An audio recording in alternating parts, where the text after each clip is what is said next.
This is Radio 2 on the BBC Sounds app, on your smart speaker and on 88 to 91 FM. BBC News at midday. This is Claire Runacres.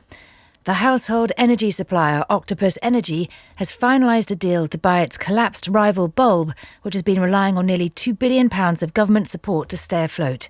Octopus says it will take on the firm's 1.5 million customers, bringing an end to taxpayer losses and uncertainty.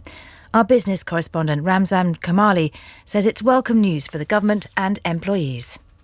There'll also be relief for 650 staff of Bulb who've been told that their jobs may not necessarily be the same jobs, but they will be offered new jobs. So there should be some relief there as well. Don't forget, this all stems back to last September. Around over 20 firms went bust when Ofgem prevented them from passing on increasing energy costs because they put in this price cap.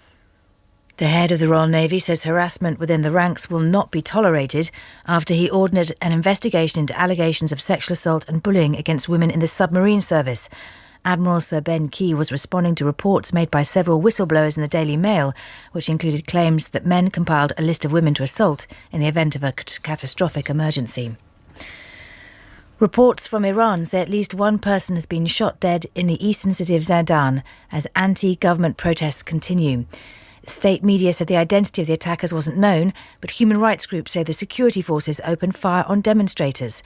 Dr. Sanan Vakil from the international affairs think tank Chatham House says a clear picture is emerging of the last few weeks. The power of social media continues to prevail and videos are sent out by demonstrators. So we do have a sense of the persistence of the protests and, of course, that the death toll is increasing, with some estimates suggesting that over 200 people have been killed. Train services across Scotland are being severely disrupted because of a day of strike action by members of the RMT union. A revised pay rise offer of 5% from ScotRail has been turned down. Cumbria Police, who have been trialling a head cam for police dogs for several months, say it's proving a success. The trained animals are fitted with a lightweight helmet which transmits pictures back to an officer's mobile phone from up to 500 metres away. This allows the police to see what's happening before they're able to reach a crime scene. A police dog handler, Jonathan Mann, says the headwear is measured to suit. We've introduced it at a young age to the dogs, and I think putting anything on anybody's head, they're a little bit unsure at start, but we make sure that it's fun and the dogs enjoy it. We don't put the dogs under any undue pressure. We allow them to experience it and socialise it in different elements so that they get a lot happier. And the first coronation of a Zulu king for more than 50 years is taking place in South Africa. It's the first time the ceremony has been held since 1971, when the country was under apartheid rule. BBC News, it's 3 minutes past 12. Thank you, Claire.